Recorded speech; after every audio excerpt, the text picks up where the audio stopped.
সারা দেশে আমাদের ভাঙচুর হচ্ছে, লুটপাট হচ্ছে, আমাদের শহরের বাইরে আমাদের নেতাকর্মী, আমাদের আওয়ামী লীগের নেতাকর্মীদের উপর হামলা চলছে, অনেকে হত্যা করা হয়েছে।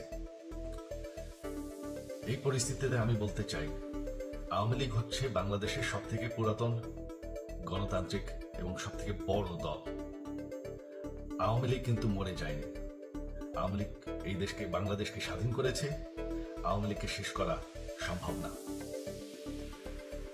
আমরা বলেছিলাম যে আমার পরিবার আর রাজনীতি করবে না, তবে আমাদের নেতাকর্মীর উপর যেভাবে হামলা হচ্ছে, এই পরিস্থিতিতে আমরা হাল ছেড়ে দিতে পারি না।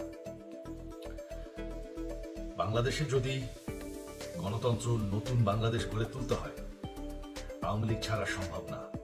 আওয়ামী লীগ হচ্ছে সব থেকে বড় দল। আওয়ামী লীগ কোথাও যাবে না, আওয়ামী লীগ শেষ হয়ে যাবে না, আওয়ামী লীগকে শেষ করা সম্ভব না। আওয়ামী লীগের নেতাকর্মীদের আমি সবাইকে আহ্বান জানাচ্ছি যে আপনারা সাহস নিয়ে দাঁড়ান। আপনারা একা না, আমরা আছি।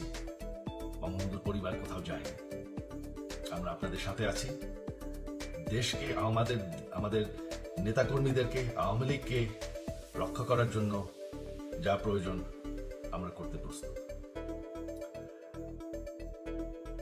এই যে আমাদের বর্তমান যারাই আছে ক্ষমতায়, তাদেরকে আমি বলবো যে আমরাও একটি গণতান্ত্রিক, শৃঙ্খল, নিরাপদ বাংলাদেশ চাই, জঙ্গিবাদ মুক্ত। তার জন্য আমরা সবার সাথে আলোচনা করতে প্রস্তুত। শুধুমাত্র তারা যদি জঙ্গিবাদ এবং ভায়োলেন্স বাদ দেয়। শেখ হাসিনা মরে যাননি, আমরা কোথাও যাইনি।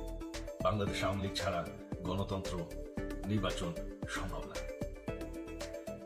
এই বলে আমি আমার কথা শেষ করছি।